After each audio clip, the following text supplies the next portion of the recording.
Before this video starts, I just want to quickly shout out my Patreon and my Ko-fi. My Patreon features some exclusive behind-the-scenes content like illustrations, concept art, and works in progress for my future projects and videos, and my Ko-fi serves as a kind of virtual tip jar if you guys want to offer me some support but are wary of committing to a monthly Patreon donation. These are the best ways to support me along with just watching and liking my stuff, and you'll get some cool stuff out of it. Alright, thanks for listening, and with that, on with the video. Happy Halloween, my lovelies. Good to see you guys again. So if you've been following me for a bit, or if you know me personally and heard me rambling about it, you'll probably know that I have a few stories I'm currently developing in the hopes of turning each of them into an animated series in the future. One of those series is a horror comedy called Oakwood Hollow. A while back I went through a lot of rewriting for pretty much all of my characters, not just the ones in Oakwood Hollow, and I figured I might as well make some new reference sheets with updated info for all of them. I also talked about wanting to officially introduce my characters to y'all before, so I figured why not kill two birds with one stone and make a video where I do just that. I'm gonna be giving you guys some pretty general information about them so I don't spoil too much, but you'll have just enough info that you'll have an idea of who they are and what their roles are. Also, this may or may not, just be an excuse to talk to you guys about my OCs, but don't worry about that right now, okay? Bye, enjoy the video!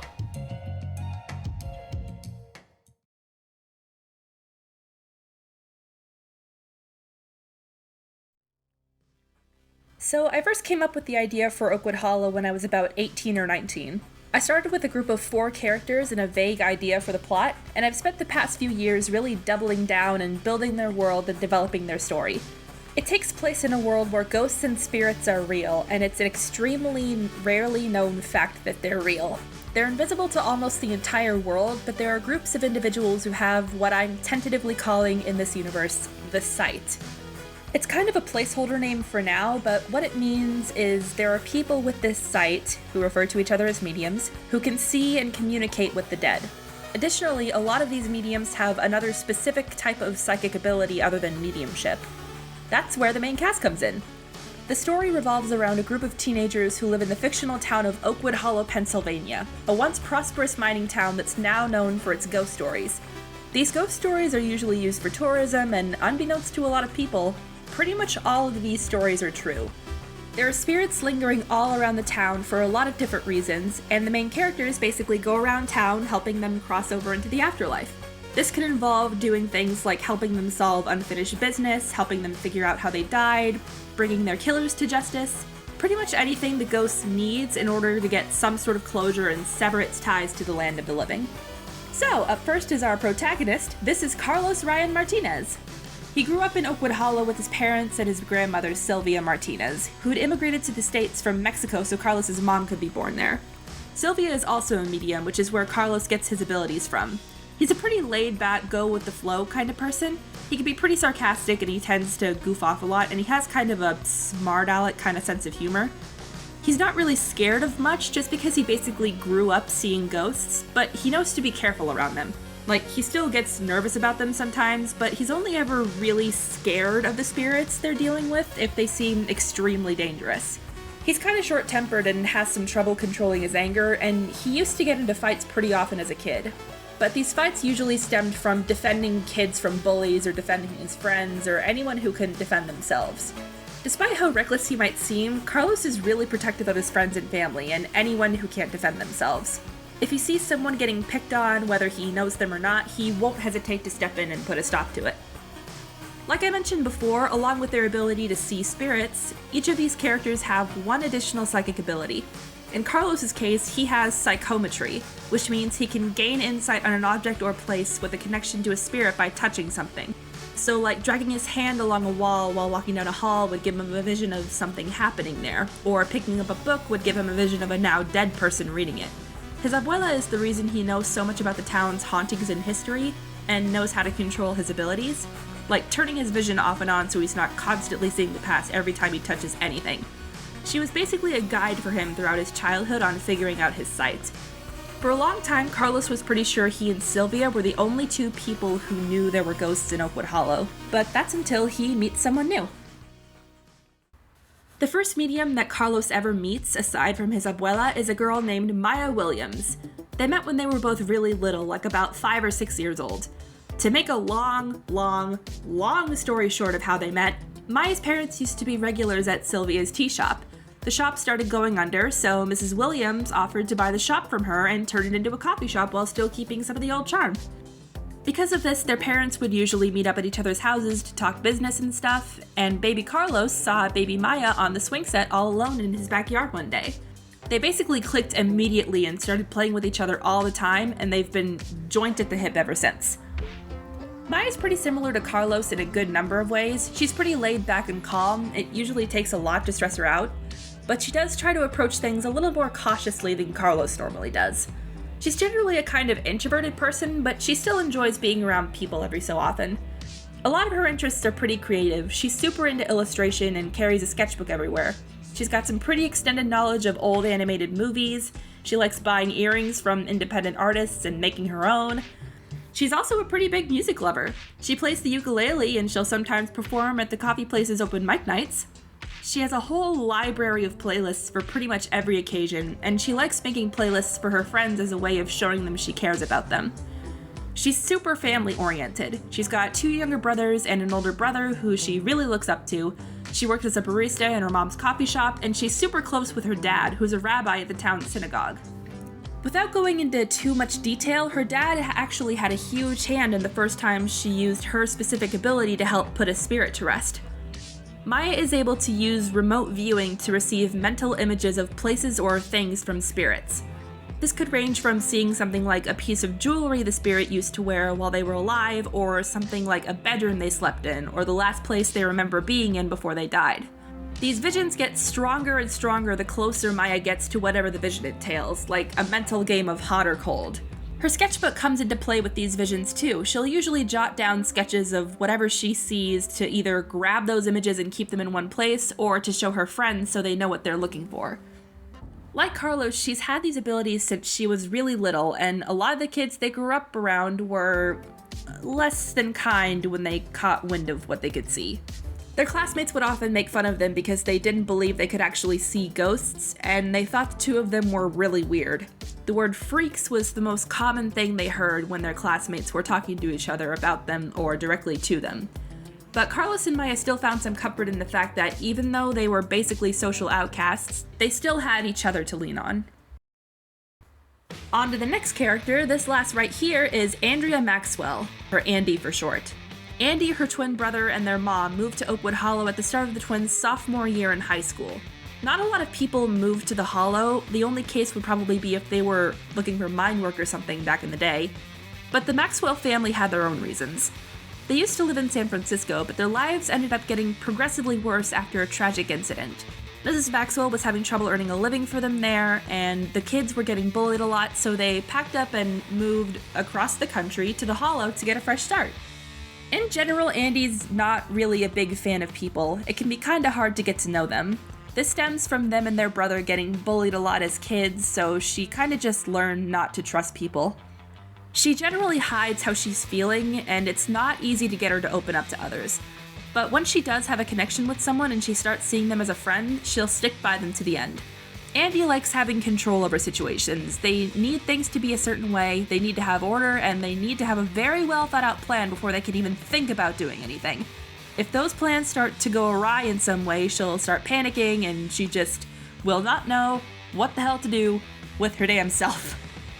She used to be afraid of ghosts and the unknown, especially when she was really little. She still kind of is, but the longer she could see these ghosts, the more she was getting picked on, and with a little help from her brother, she kind of just decided, okay, this is a big part of my life. I'm a window to the unusual, and maybe I can use this to help people. That's also why she dresses the way she does, why she wears black and other various dark colors all the time. It started as their own way of embracing the weirdness in their life, and then it sort of just evolved into their own personal style. Despite the fact that they're very aware that spirit exists, though, she'll pretty often have some sort of logical explanation for a good number of strange occurrences happening around her. It could be anything else in the world until she actually sees a ghost doing something with her eyeballs. I decided to go with something I personally had fun with for Andi's ability. For context, I used to be pretty into dream interpretation when I was younger, and I'm still kind of interested in it. Not overbearingly so, like I won't use it as an end-all be-all way to go about my life, It really is mostly just a fun hobby I have, but at the same time, I do sometimes get a small feeling there might be some reason behind at least some of my dreams. I don't know, I just think it's neat. Anyway, I decided to utilize that, and I gave Andi and another character some abilities related to dreams. We'll get to the other character in a little bit, but in Andi's case, she has some good old-fashioned precognition and retrocognition dreams. Sometimes a spirit will connect with her, and she'll have dreams about an event in the past that led to a person's death. It doesn't always come to her all at once. Usually the ghost will only be able to offer them bits and pieces for them to put together. If you guys have seen the show Medium, it's kind of like that. Every so often she'll have dreams about things that might happen in the future, like a kind of warning of things yet to come. This doesn't happen very often, but if it does, it's usually a warning about something extremely serious. Hey, remember when I said Andi had a brother? Why don't we meet him now? This next guy right here is Andi's older twin brother, Ben Maxwell. Although if you were to ask him, he'd say he's exactly 7 minutes and 19 seconds older than them. The two of them actually weren't siblings when I first created them, but I figured there would be more for me to explore with them if they grew up together and they both shared a connection with the supernatural.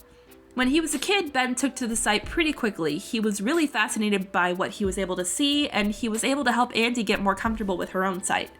Ben shares his sister's role as the sort of brains of the group, but he's a lot more knowledgeable in the unknown. For example, if Andi saw a bowl of cereal falling off a counter, she would probably dismiss it as nothing. Just old gravity doing its thing. But Ben would instantly be like, yep, that's a poltergeist right there. He's an absolute nerd and proud of it. He's super into Dungeons and Dragons, especially the character creation aspect. He's really fascinated by cryptids and different monsters from ancient mythology and folklore. He likes learning just about every aspect of things that would be considered abnormal, especially if it's something from a different culture. In a way, he's kind of like a walking encyclopedia for just about every strange thing that can possibly be found in the world. You could say it's his special interest. He's also a big fan of classic rock, thanks to his dad showing some to him and Andi when they were kids. Sidebar, Andi wasn't that big of the music they listened to, but she does like Pink Floyd and still listens to them to this day. Ben's also usually the one to mediate any conflicts in the group. He really cares about his friends, and he doesn't want to see them upset or fighting with each other, so he wants to try and keep the peace with them as much as he can.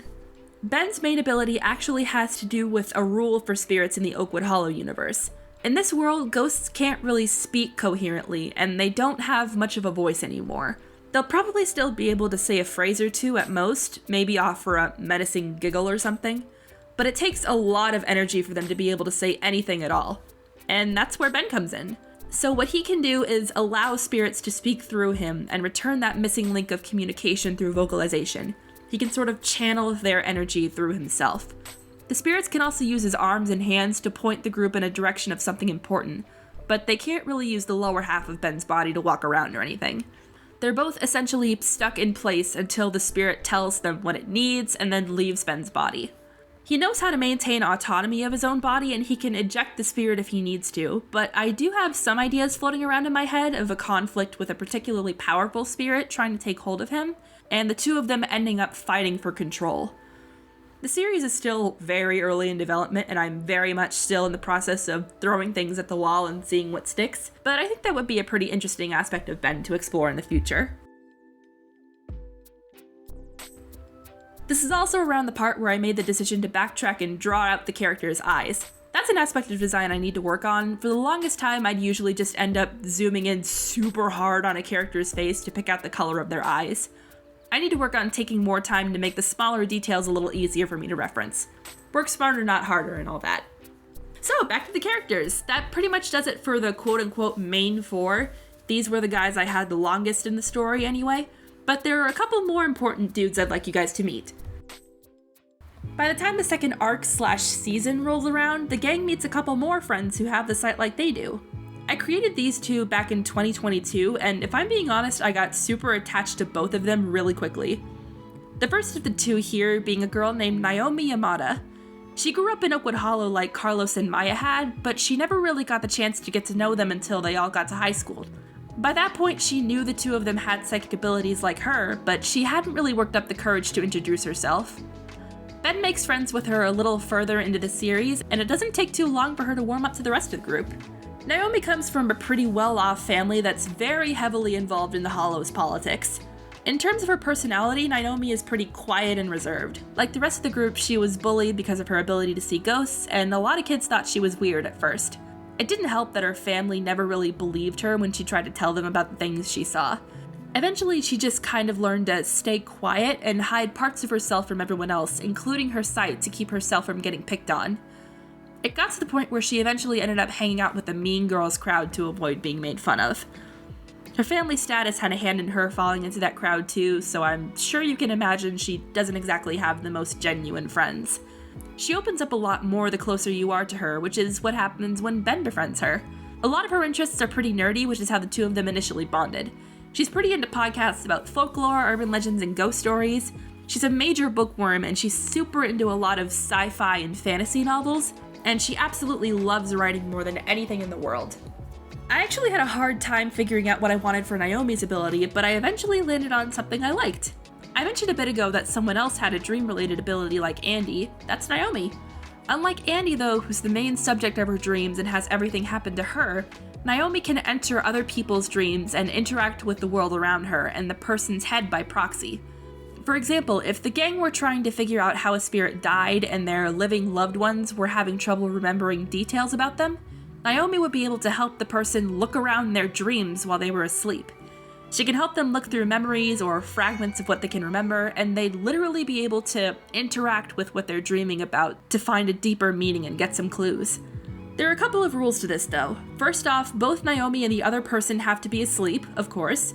Second, and this is the most important part, she can't just enter any random sleeping person's head whenever she wants. She has to get the other person's explicit permission to enter their dreams before she can even think about going through with it.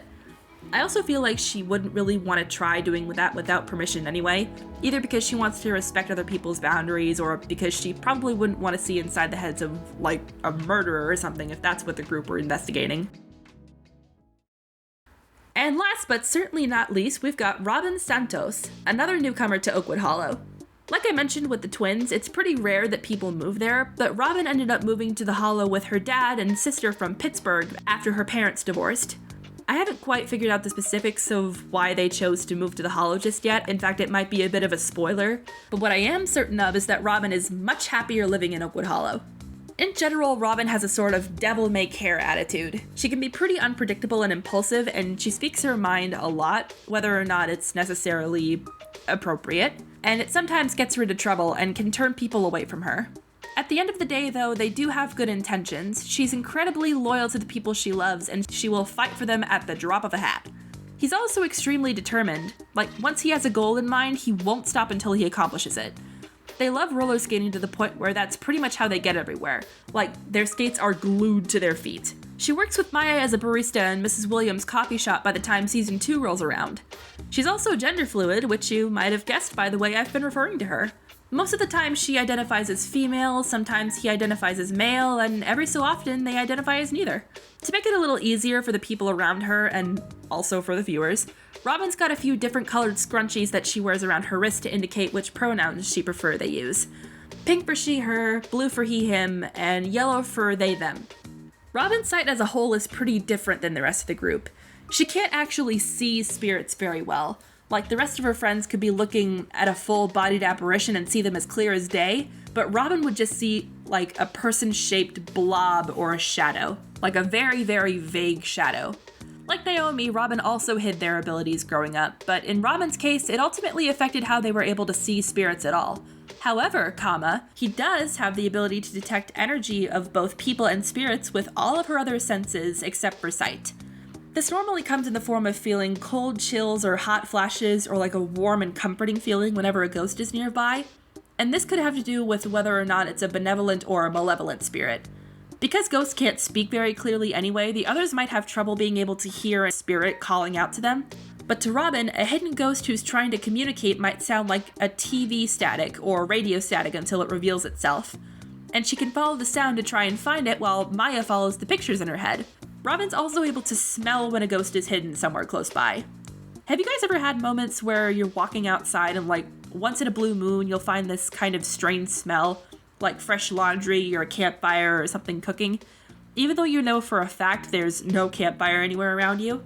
On the one hand, it might be somebody just cooking dinner in their house or something, but I decided to use that for Robin.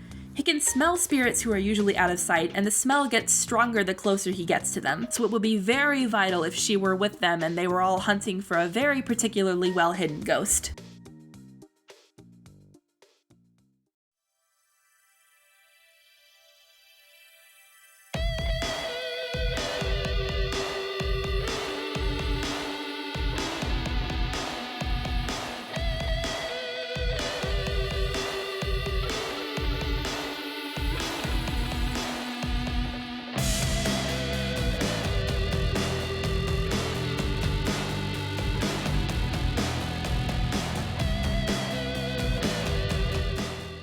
And that's the main crew of Oakwood Hollow. Thank you all so much for watching. I really hope you guys enjoyed listening to me ramble about my kids and their story. If you guys like this kind of talk about my OCs while I make refs for them content and you want to see more like this, please feel free to let me know. I've got a bunch more characters to make new ref sheets for and more stories to share with you all, and I have a few other ideas for videos I can make about Oakwood Hollow. Maybe some fake screenshots for some scenes I have planned, perhaps? ? If you want to see more content with my characters, I'm always posting drawings of them on my Instagram, my Tumblr, my Twitter, and now Threads, so feel free to follow me on any of those if you would like. I've also got some playlists I made for each of these characters on Spotify, and I'm finally making them public, so feel free to give them a listen. Have fun trying to guess if certain songs are there for a reason, or if they're just there because I think the characters would like them. Thank you guys so much again for watching, and happiest of Halloweens to all you beautiful people.